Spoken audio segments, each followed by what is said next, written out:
So the Supreme Court today has made certain observations and has asked certain questions of the centre on the freebie culture just before elections. I have with me the petitioner in this case, Mr. Ashwini Upadhyay. Ashwini ji, आपका बहुत बहुत स्वागत NDTV में। सबसे पहला सवाल मैं आपसे जो पूछना चाहता हूं वो ये है कि ये आपको क्यों ज़रूरत महसूस पड़ी है इस तरीके की एक पिटिशन फाइल करने की। अब उस पर हमने देखा है जवाब मांगा है सुप्रीम कोर्ट ने सरकार से, लेकिन इसमें जो बड़ा सवाल ये पूछा जाएगा कि सारे राजनीतिक दल यही कर रहे हैं, यहाँ तक कि जिस पार्टी से आप संबंध रखते हैं वो भी यही करती है। देखिए, पहली बात तो आपने बिल्कुल ठीक कहा, सारे राजनीतिक दल ये काम करते हैं। जिस पार्टी से मैं संबंध रखता हूं वो भी ये पार्टी करती है, लेकिन एक हमारी पार्टी में इतनी लिबर्टी है कि पार्टी का कार्यकर्ता बाकायदा सुप्रीम कोर्ट पीआईएल फाइल कर सकता है। किसी और पॉलिटिकल पार्टी के कार्यकर्ता ने पीआईएल फाइल नहीं किया, तो इसका मतलब हमारी पार्टी में बहुत डेमोक्रेसी है, इतनी लिबर्टी है। ये भी तो माना जा सकता है कि आपने मोदी जी से क्यों ले लिया। मोदी जी ने जो बुंदेलखंड की रैली में उन्होंने जो बोला रेवड़ी कल्चर, उसके बाद अश्विनी जी को आइडिया आया चलो एक पिटीशन फाइल करें। नहीं संकेत जी, आप फैक्ट ठीक कर लीजिए। मोदी जी ने अभी 10-15 दिन पहले बोला है ये पीआईएल मैंने जनवरी में फाइल किया था और 25 जनवरी को इस पर नोटिस इशू हो गया था। ये 6-7 महीने पुरानी बात है। देखिए, मैंने फाइल क्यों किया आपको बताता हूँ।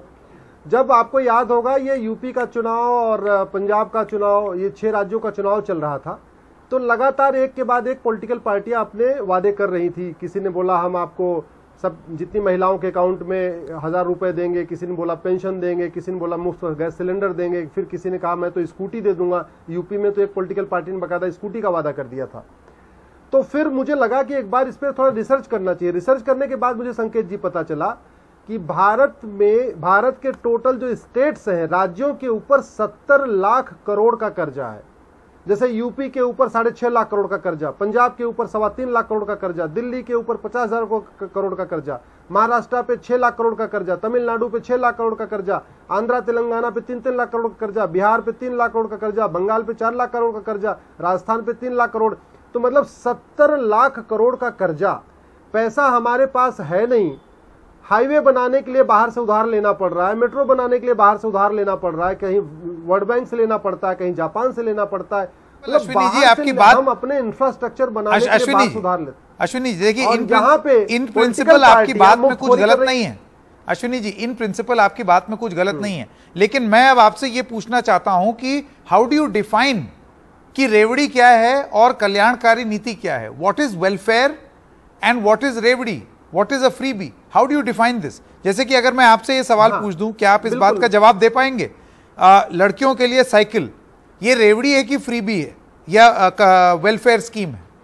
Bicycles for girl students, gas cylinders for women, universal health insurance, 1 lakh रुपए जो महिला को शादी पर मिलता है वो। अब इसको आप रेवड़ी बुलाएंगे या इसको आप वेलफेयर स्कीम बुलाएंगे? और इन दोनों में फर्क क्या है फिर, ये कौन तय करेगा? हाँ, फर्क ये है, फर्क आपको बता रहा हूं। देखिए, इस देश में कोई पॉलिटिकल पार्टी अपने घर से पैसा लगाती नहीं, कोई नेता अपने घर से लगाता नहीं। अल्टीमेटली पैसा किसका है? पब्लिक का, टैक्स पेयर का।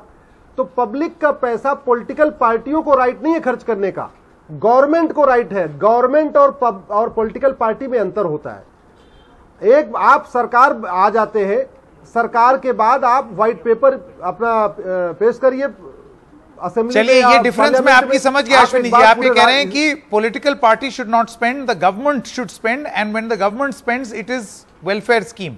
अब यहां पर आम आदमी पार्टी का ये कहना है कि अगर हम मुफ्त में बिजली दे रहे हैं, मुफ्त में शिक्षा दे रहे हैं, तो हम बतौर सरकार दे रहे हैं। इसमें गलत क्या है? क्योंकि मोदी जी जब उत्तर प्रदेश में मुफ्त राशन बांटा जाता है, लाभार्थी का जिक्र होता है और उसके चलते चुनाव जीता जाता है, तो ऐसा कैसे हो सकता है कि वो सही और ये गलत? हाँ संकेत जी, 2 मिनट मुझे उसका दीजिए, मैं आपको उत्तर देता हूं। आपने गवर्नमेंट फॉर्म कर लिया, गवर्नमेंट फॉर्म करने के बाद आपको यह पता चल गया कि आपके पास पैसा कितना है। पॉलिटिकल पार्टी को चुनाव के पहले तो पता ही नहीं होता कि उस राज्य का, मान लीजिए पंजाब का चुनाव एग्जांपल ले लीजिए, यूपी का ले लीजिए, बिहार XYZ किसी आप एग्जांपल ले लीजिए। पॉलिटिकल पार्टी को यही नहीं पता कि जब सरकार बनाएंगे तो हमारे राज्य पे कितना कर्जा होगा, कुछ पता ही नहीं, कोई कैलकुलेशन नहीं है। और यह भी नहीं पता कि जो मैं वादा कर रहा हूं इसका इंप्लीकेशन कितना होगा, इसका रेमिफिकेशन कितना होगा, फिर कितना बर्डन आ जाएगा।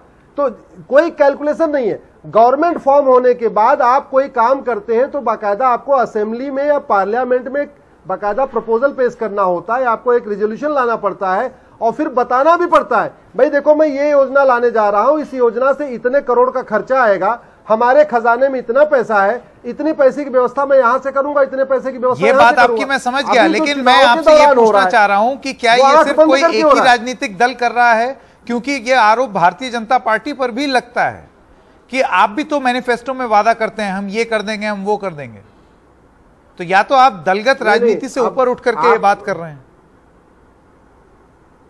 मैं तो जितनी पीआईएल फाइल करता हूं दलगत राजनीति से ऊपर उठ के करता हूं। एनडीटीवी को अगर मुझे वो दल में दिखाई पड़ रहा हूं तो मैं क्या करूं, अदरवाइज तो मैं दल से ऊपर ही उठ के करता हूं। मेरी एक भी पीआईएल, संकेत जी आप मेरी पीआईएल में आपको भेज दूंगा, करीब 125 पीआईएल है, पढ़ के बताना जरा कि कौन सी ऐसी पीआईएल है जो किसी पार्टी के कहने पर, नेता के कहने पर हुई है। मैं तो हमेशा सारे काम दल से ऊपर करता हूं और कभी मैं पार्टी को देखता नहीं हूं। मुझे आप एक सवाल मेरा ये अश्विनी जी, मेरा सवाल आपसे ये है, आप ये बताइए कि रेवेन्यू जनरेशन पर ज्यादा फोकस ना रख के और अगर कल्याणकारी नीतियों को रेवड़ी बोल करके उस पर अंकुश लगाने की अगर बात की जाए तो आपको लगता है कि वो एक सही दृष्टिकोण रहेगा?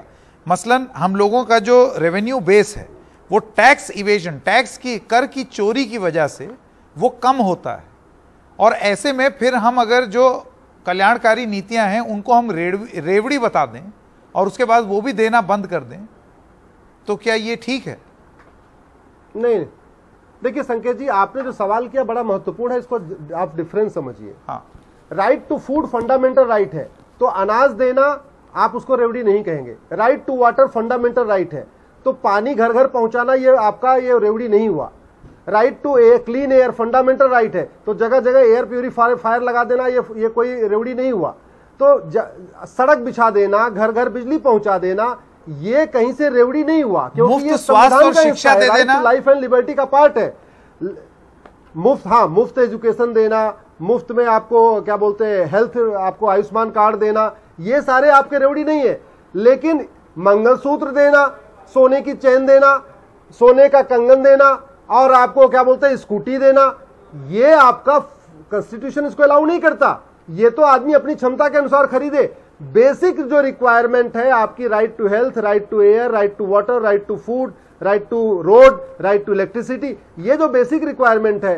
अच्छा, अब मैं आपसे एक सवाल पूछूं, जैसे आप फर्ज कीजिए उत्तर प्रदेश में शिक्षा के लिए अगर युवतियों को, गर्ल्स को लैपटॉप बांटा गया कि वो उनके शिक्षा में काम आएगा, तो क्या ये राइट टू एजुकेशन का हिस्सा होगा या नहीं होगा, या इसको आप रेवड़ी बताएंगे?